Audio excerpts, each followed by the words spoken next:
안녕하세요. 김태훈 목사입니다. 빵집 목사의 뚜벅뚜벅 메시지. 오늘은 마태복음 묵상 74번째 사탄에게 넘어가지 않는 유일한 방법은 사탄에게 넘어가지 않는 유일한 방법은 마태복음 22장 15절에서 22절의 말씀 가지고 뚜벅뚜벅 메시지 오늘도 시작하겠습니다.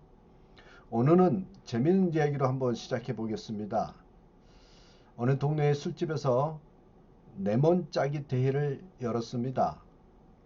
단골 손님들은 그런 바텐더가 그 동네에서 가장 힘이 센 사람이라고 확신하고 $1000 내기를 걸었습니다. 바텐더는 손으로 레몬을 짠 레몬즙이 모두 유리잔으로 들어가게 한 후에 그 레몬을 다른 경쟁자에게 넘겼습니다.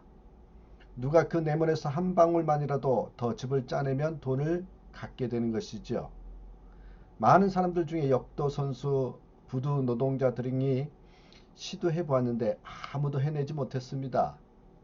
그런데요, 키가 작고 마른 대머리 남자 한 사람이 술집으로 들어왔는데 그는 바텐더에게 제가 한번 도전해 보겠습니다 라고 했습니다. 그러자 많은 사람들이 어이없다는 듯 웃었습니다. 웃음소리가 그치자 바텐더는 좋소 하면서 레몬을 잡고 꼭 짰습니다. 그리고 나서 그 마르고 주름 잡힌 레몬을 작은 남자에게 건네주죠. 그 남자는 레몬을 손에 넣고 꽉 움켜잡았는데 한 방울의 유리잔 안으로 들어가자 군중의 웃음소리가 완전히 침묵으로 바뀌었습니다. 또 한 방울, 그리고 또 한 방울, 다 마른 레몬 껍질에서 모두 합해서 6방울의 레몬즙이 빠져나왔습니다. 군중이 환호하는 가운데 바텐더는 $1000를 건네주면서 그 작은 남자에게 물었습니다. 도대체 당신 직업이 뭡니까? 분명히 벌목하는 사람이나 역도 선수는 아닌 것 같은데. 알 수 없는 미소가 그 남자의 입술을 스쳐 지나가면서 작지만 만족스러운 목소리로 대답했습니다. 저는 국세청에서 일합니다. 여러분, 공자가 험한 산중을 걸어가는데 한 여인이 무덤 앞에서 서럽게 울고 있더래요. 이유를 물으니까 아버님과 남편을 호환으로 잃었는데 하나밖에 없는 아들마저 호랑이에게 물려 죽었다면서 눈물을 쏟았습니다. 공자가 왜 이 무서운 곳에서 살고 있느냐고 묻자 여인은 모르시는 말씀이라며 아직 여기까지 찾아와서 세금을 뜯어가는 관리가 없답니다 라고 대답했습니다. 논어에 가혹한 정치, 가혹한 세금은 호랑이보다 무섭다. 가정맹어호라는 말이 있습니다. 이 말이 여기서 나온 것입니다. 여러분, 오늘 본문에서는 소위 납세 전쟁, 납세 논쟁이라고 불리는 그런 기사를 소개하고 있습니다. 납세 논쟁, 세금 논쟁이겠죠. 예수님께서 세금에 관해서 시험 받으신 일이 성경에 딱 2번 나오는데요. 지난번에 말씀드렸는데 한 번은 가버나움에서 성전세를 내는 그런 내용이 나옵니다. 성전세를 받는 이들이 베드로를 통해서 간접적으로 예수님께 납세를 요청했습니다. 그러자 세상 왕의 아들이 그 나라에 세금을 내지 않듯이 예수님 자신은 하나님의 아들로서 하나님의 성전에 세금을 내지 않아도 된다 라고 말씀하십니다. 그렇지만 사람들의 오해를 사지 않기 위해서 세금을 내라고 제자들에게 이르렀습니다. 여러분, 그리고 또 한 번은 오늘 본문에 나오는 바리새인들과 헤롯 당원들로부터 하나님의 백성으로서 로마 황제 가이사에게 세금을 바치는 것이 옳으냐 라는 질문을 받으신 겁니다. 여러분, 오늘 이 내용을 통해서 우리는 본문에서 주시는 메시지가 3가지 있는데요. 한번 그 내용을 살펴보면서 주시는 교훈을 함께 나누고자 합니다. 여러분, 첫째입니다. 불의한 자들은 이해관계에 따라 하나가 된다는 것입니다. 여러분, 불의한 자는 이해관계에 따라서 어느새 하나가 돼요. 15절 16절 보시겠습니다. 이에 바리새인들이 가서 어떻게 하여 예수로 말의 올무에 걸리게 할까 상의하고 자기 제자들을 헤롯 당원들과 함께 예수께 보내어 말하되. 자, 오늘 본문에서 발견되는 것은 바리새인들과 헤롯 당원들이 함께 예수께 와서 납세 문제를 제기했다는 것입니다. 사실 바리새인과 헤롯 당원은요, 서로 생태적으로 어울릴 수 없는 집단이었습니다. 그들은 평소 서로 적대 관계에 있었고요, 사상적으로도 공동점을 전혀 찾아볼 수 없거든요. 특히 그들은 세금 문제에 있어서는 더욱 첨예한 대립을 보이고 있습니다. 바리새는요, 종교적인 이유로 납세를 반대했던 반면에 절대적으로 납세를 반대했는데, 헤롯 당원들은 헤롯을 중심으로 정치적인 이득을 얻기 위해서 그렇게 해서 모인 친로마계의 사람들이거든요. 이 납세에 대해서는 적극적인 입장을 취했던 사람입니다.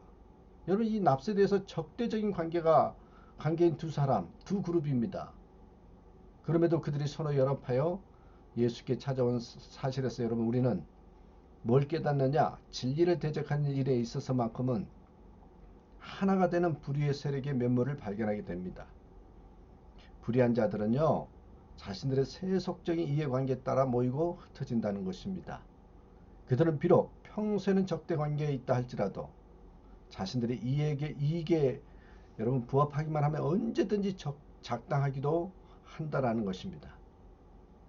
이에 대한 대표적인 또 하나의 신뢰가요, 바로 예수님을 처형하기로 했을 때 유대를 다스리던 로마 총독 빌라도와 갈릴리와 베레아의 분봉한 헤롯의 연합입니다. 성경은 이들이 평소에는 원수관계였으나 당일은 서로 친구가 되었다고 증언합니다.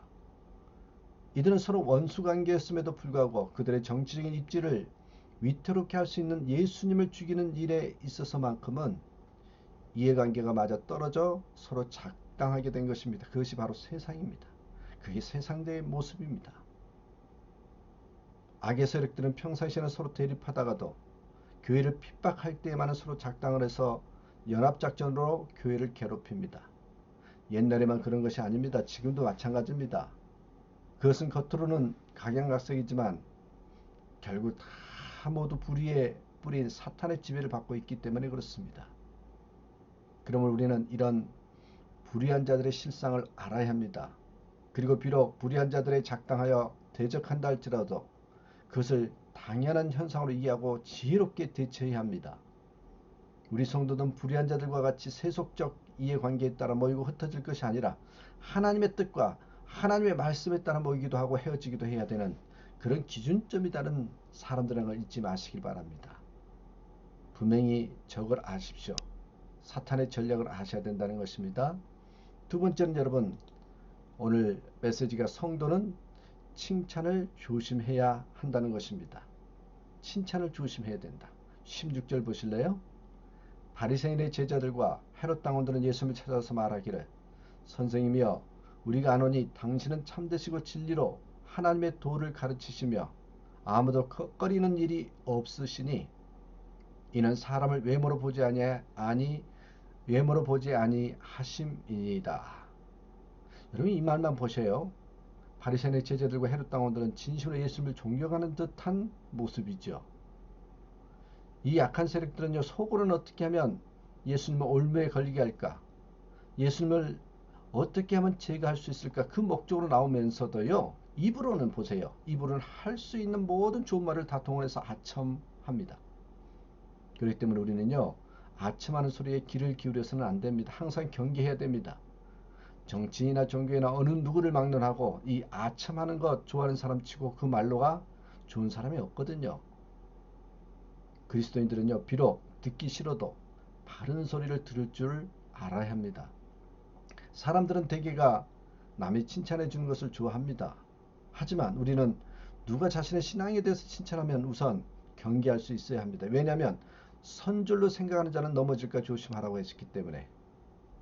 언제든지 사탄은 먼저 자신이 우리의 선한 이웃이며 우리를 위하는 자인 것처럼 안심시키고 접근하기 때문에요.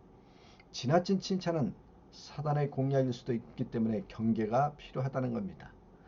분별력이 필요하다는 것입니다.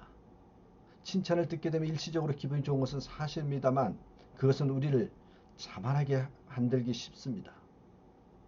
신앙생활을 느슨하게 해서 심각한 이기를 맞이하게 할 수도 있단 말이죠. 아시잖아요, 여러분. 신앙에서 가장 위험한 것은 자만이잖아요. 교만입니다. 이것은 또한 하나님께서 가장 미워하시는 그런 부분이기도 합니다. 사도 바울이 말한 것처럼 우리가 무엇을 하든지 힘쓰는 궁극적인 목적은 하나님을 기쁘시게 하는 것입니다. 그러므로 사람에게 칭찬을 듣는 것은 좋으나 사람들의 칭찬을 기대하면서 사람을 보고 이래서는 안 되고 칭찬을 듣는다고 자만해서도 안 됩니다. 사단은 언제든지 우리를 위하는 것처럼 행동하지만 그 접근한 목적은 우리를 파멸시키려는 것입니다. 사단은 아셔야 됩니다. 우리의 이웃이 아니에요. 우리의 적인 것을 잊지 마셔야 됩니다. 그리고 하나만 더 보겠습니다. 사단은 여러분, 사단의 공격은 주도 면밀하다는 것입니다.